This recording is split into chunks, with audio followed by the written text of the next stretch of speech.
यदा यदा हि धर्मस्य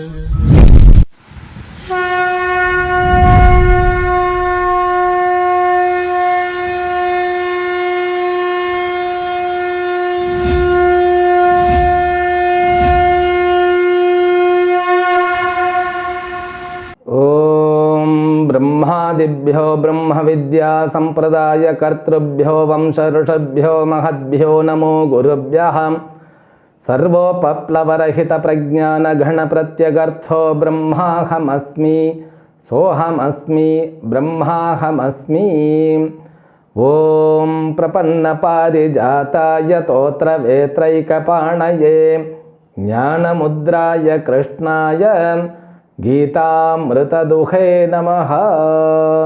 My best wishes and paripurna ashirvadam. May the Almighty Lord Venkateshwara bestow all kinds of prosperity, health, wealth and eternal happiness with paripurna Lakshmi Kataksham to you and entire your family members and friends.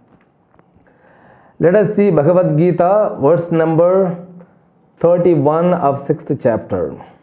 Shri Bhagavan Uvacha Sarvabhutasthhitam Yo Mam Bhajatyekatvam Asthitaha Sarvatha Vartamanopi Sayogi Mayi Vartate. Bhagavan Krishna is bringing Shastra Prayojanam here. The Shastra Prayojanam means the benefit by assimilating the knowledge of Shastra.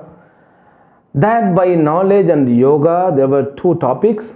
Even Vasishtha says there are two kinds of means to seize all the thoughts by knowledge and yoga. Yoga means abhyasa, by meditation. Knowledge means karma yoga and jnana yoga. Now here the Tattvamasi Padam has been brought in order to understand the benefit of the Shastra. Now in these one more verse is added in order to define, in order to explain the Asipadartha. Tat means Jagad and Ishvara. Tvam means the Jiva and individual consciousness called Atma. Jagat and Brahman, Jiva and Atma. Atma, which is experienced as an individual body, mind and sense complex, and the Ishvara who is experienced, not experienced, understood as the five elemental world, as the creator of the world. So these two aspects becomes clear to the meditator who is also loaded with or informed with the knowledge of Shastra. Now these two clarity will take or will give the qualification in order to understand one more understanding. The life gets completed only if you have that understanding. This understanding is not yet even introduced or even discussed in our educational system. Are so sad to say that this understanding, everything lies in the buddhi, but it is about entire creation, including our individual system. Every individual system is called the world. The world exists everything. Now what we experience, we think that only we do experience it. Like the sleep. When you experience the sleep, that belongs to only your experience, isn't it? And you say how the experience of sleep of others would be? See, other people also will sleep. They also have the experience. Now, their sleep experience, how it would be, can you define? You may not sure, but you can assume, yes, whatever that I experience, same thing they will experience. Because all the things are similar. Hunger, thirst, and not only that, even krodha, desire, kama, jealousy, and all hatred, pain and pleasure. So the expression may vary among the people, but all the impacts are the same. somewhere we are missing to understand the beings, how it has to be understood. Therefore, all the failures and success, they bother us. This proper understanding through Shastra, it looks like a boring job. Why should I study Bhagavad Gita first of all? The meditation, it looks very good because it brings the peace of the mind. So when you are peace in yourself, you love it very much. But normal meditation which is not loaded, which is not been endowed with the Shastra Jnanam, it will be broken or it will be scattered even by a single bit of sadful experiences or emotional things. It will smash like anything. Now the life completes only certain kind of understanding. That understanding, we don't call it understanding. Understanding means you understand some maths, you understand something to be endowed with worldly things. Understanding about the object other than you, but here understanding about everything called a realization. Realization of the proper self as the individual consciousness, as an imperishable consciousness, as the witness of day by day, month by month, year by year, birth by birth, death and death to death. What I mean to say, if I witness myself as the dreamer, as the sleeper, as the waker, the consciousness being as a witness. So that is the self-understanding. And understanding about the world, the God is not seen. The physical eyes are not capable to see the cause of the world. The cause of the world exists in the world itself. Because everything came from that consciousness alone. This understanding, we need to have 12 more chapters. I think Bhagavan is bringing here to conclude the chapter. Because they were in the battlefield, Bhagavan wants to clear, complete, so that he could fight. Therefore, he wanted to complete here. These 3 shlokas must be kept in the 18th chapter. In the 18th chapter also, there are similar shlokas we can find to these 3-4 shlokas alone. In fact, this 30th verse alone defined as the next 6th chapter called Dvitiya Shatkam. 7 to 12 chapter, they deals the subject matter of the world and Ishvara. There we will learn what exactly the world is. If you want to understand about the world, you have to be understood by what is the creation is. Without defining what exactly creation, you cannot understand what the world is. Without understanding the world, you cannot understand the author of the world, creator of the world. Now God is to be realized, understood as the creator of the world, as the sustainer of the world, and as a person who destroys the world. Now that is far away from our mind, but still Bhagavan brings.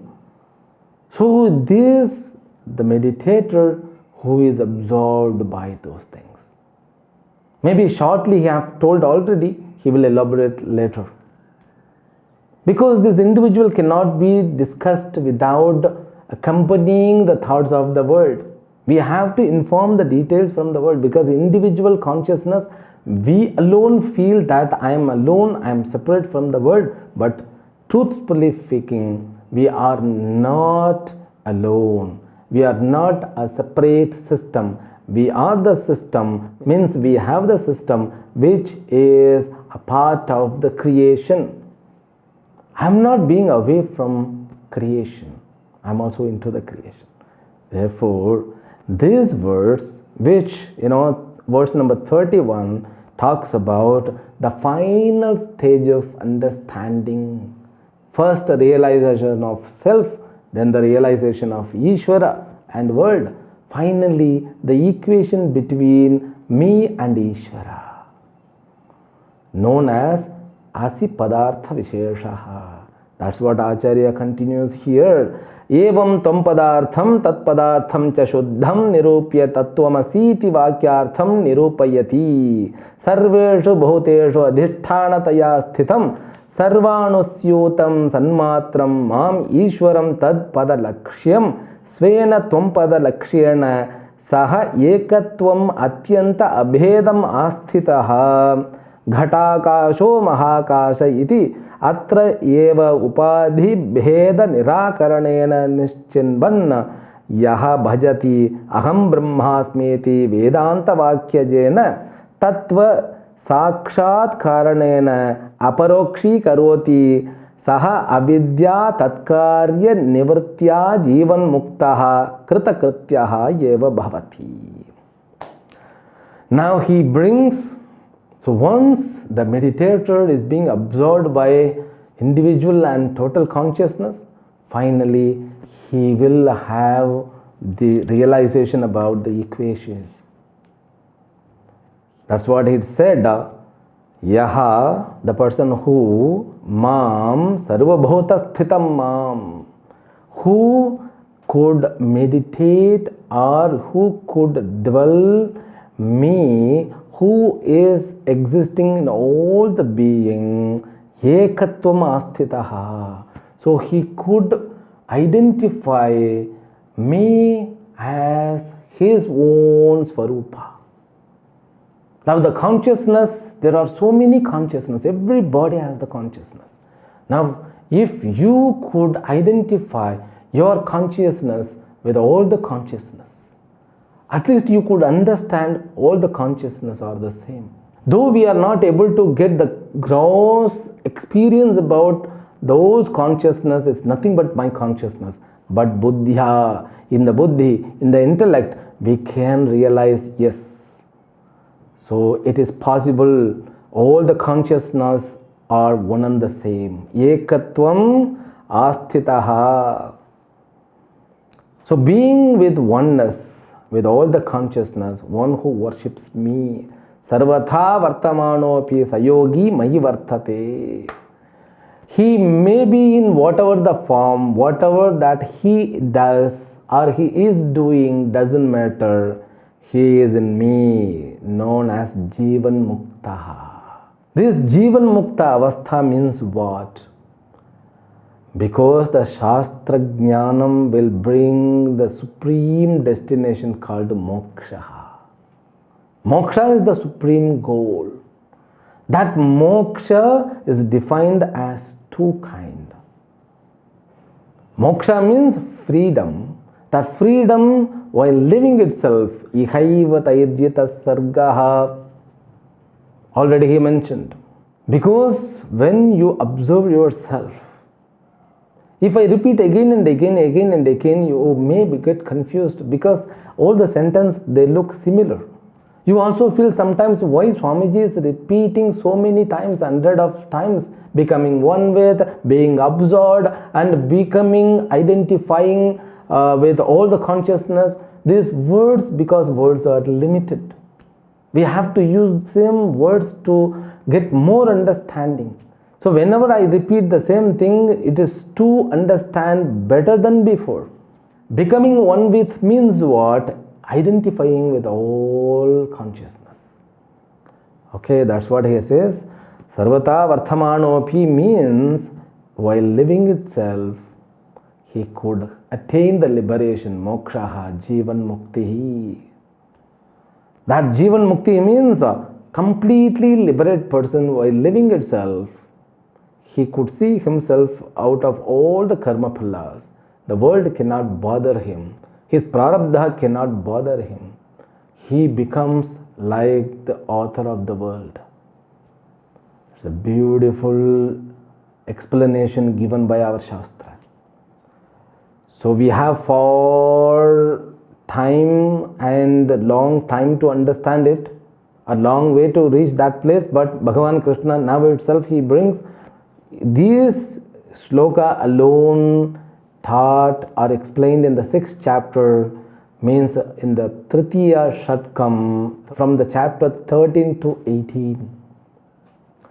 Especially 13th chapter itself, it deals with exactly, excellently the content things. Okay. Sayogi mayi vartate. He could realize me in him. The next words, Atmau pamyena sarvatra samam pashyati yorjuna sukham va yadi va dukkham sayogi paramo mataha.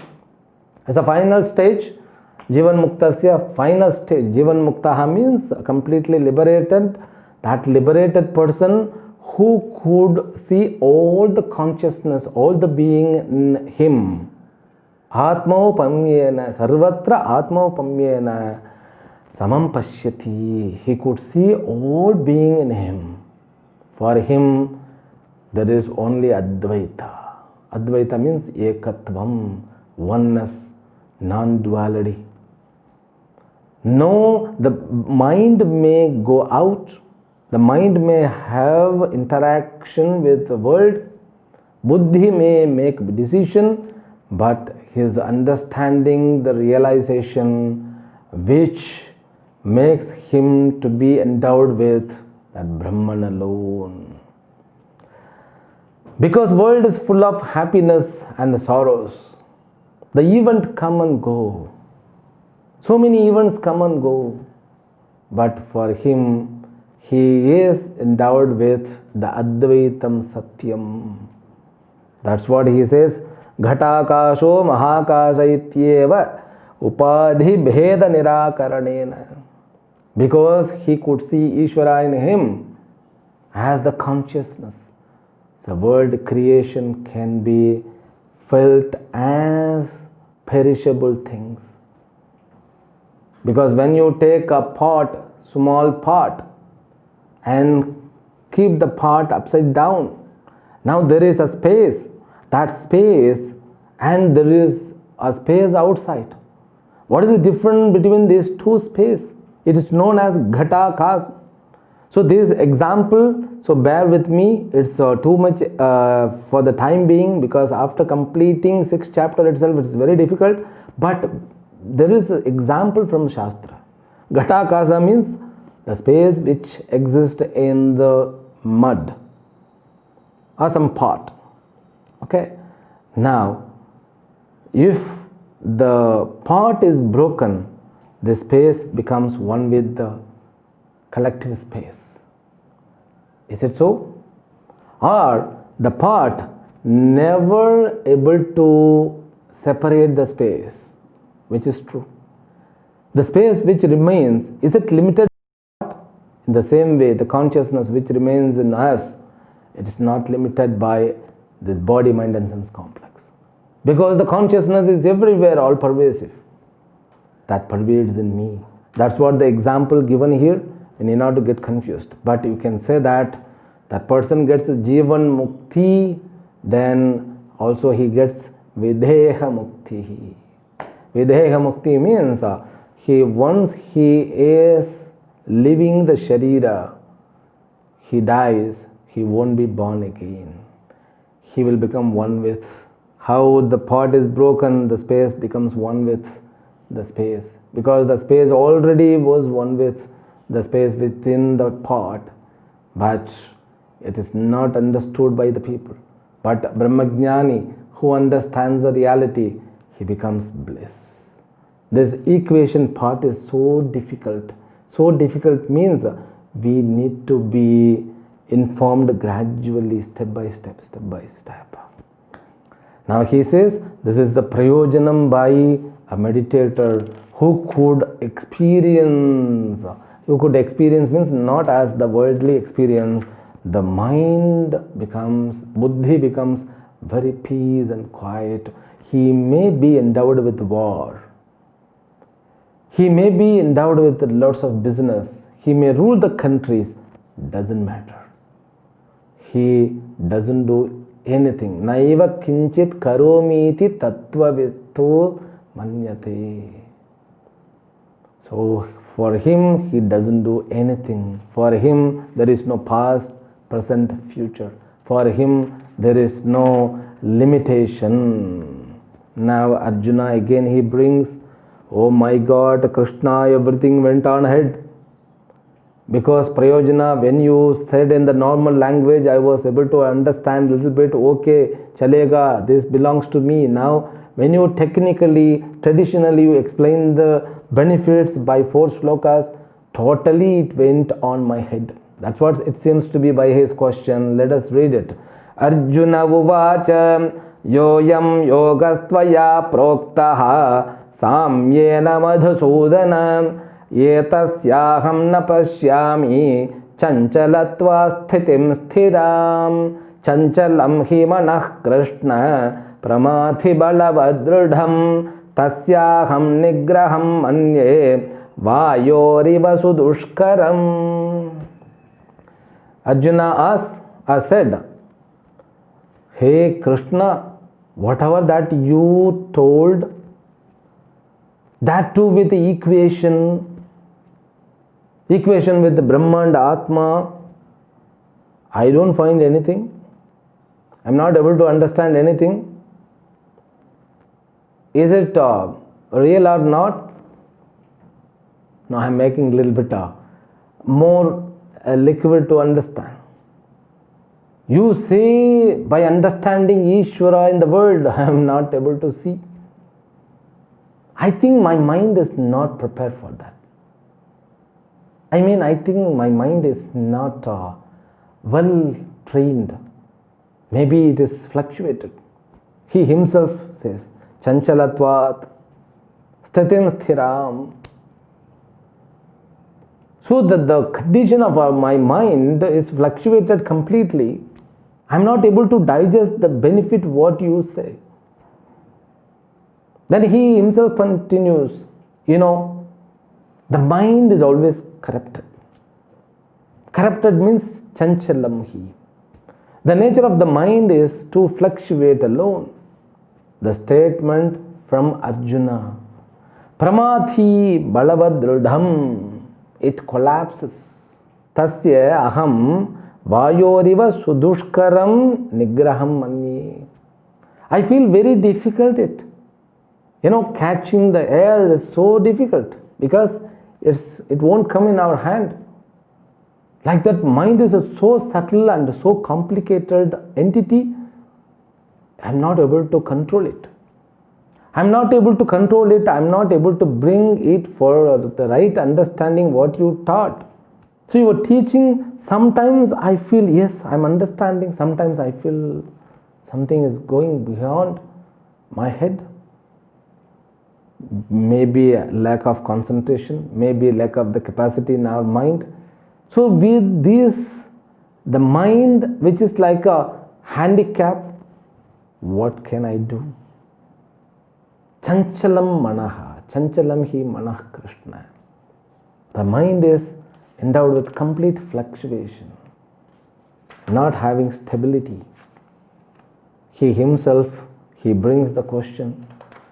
But now this chanchalam which he talks about, it was not there in the first chapter. First chapter also he was filled with emotions. The mind was totally lost. Now he could see the mind is fluctuated. Now he is a little bit restrained, means a little bit the capable person to understand, yes, my mind is fluctuating. Because I'm not able to sit for the meditation. You say, Samam kaya shiro grivam dharayanna chalam sthiraha samprekshya nasikagram swam dishascha navalokhayanna prasantamanasam hyenam. I'm not able to. You say, said without a movement, I'm not able to. Because mind, when it is keep on wandering, how can you sit? Because mind travels without the tickets even to London, Tokyo, Paris or Himalayas. Whatever that recollections are there in mind, it will jump just. With this incapable of mind or incapable mind, what can I do with the Shastra Jnanam? And the Jnanam also so subtle. No emotional package like a movie. Movie is endowed with so many emotional things, Hero comes, villain comes. All the villain always does bad things. Hero always he do good things. Nowadays hero becomes anti-hero. Anti-hero is also worshipped. This, it's less viveka because of lacking of viveka. Puranas are the beautiful stories. And in the Purana, you will get all the teachings what you need for your life. Now Bhagavan, Shri Bhagavan Uvacha Asamshayam Mahabaho Mano Durnigraham Chalam Abhyasena tu kaunteya Vairagyena cha grihyate. Yes, of course. No doubt, Arjuna, no doubt. Yes, of course. Mind is the fluctuating object alone. And that I accept it's very difficult to bring in the control. Asamshayam Mahabaho Mano Durnigraham Chalam. So mind which is fluctuated always, but the self-effort. Uddharedatmanatmanam natmanam avasadayet atmaiva hyatmano bandho atmaiva ripuratmanah bandhuratmatmanastasya yenatmaivatmanajitah anatmanastu shatrutve vartaitatmaiva shatruvat jitatmanah prasantasya paramatma samahitah. Beautifully told, isn't it? There he says, the mind which is trained, it becomes friend to you. The mind which is not trained, it is the great enemy in your life. Because every one of us, after getting up in the morning, we have a challenge to face our mind. But we plan how to face the world, the incidents, the people. No, my dear, you have to face your mind first. That is the challenging job because you cannot hide from your mind. And mind is completely dependent on the sensory organs. The sense organs, they are limited. Therefore, with limited knowledge, mind always pushes outside and it pulls outside all of our attraction. Attention also is driven. That's what abhyasena tu kaunteya vairagyena cha grihyate. By continuous practice, abhyasa, yoga abhyasa. Vairagya means that is maturity, complete maturity. With vairagya and abhyasa, so you can handle it. You can bring it in your control. See, these two words, abhyasa and vairagya, it's a great words. There are so many explanations about these two words, even by Patanjali, even by Ramanuja, Adi Shankara, Madhvacharya. Every Acharya discusses about these two words, abhyasa and vairagya. So next words we will continue tomorrow in the next episode. Harihi Om. Om Purnamadah Purnamidam Purnat Purnamudachyate Purnasya Purnamadaya Purnameva Vashishyate. Om Shanti Shanti Shanti. Harihi Om. Shri Gurubhyo Namaha. Harihi Om.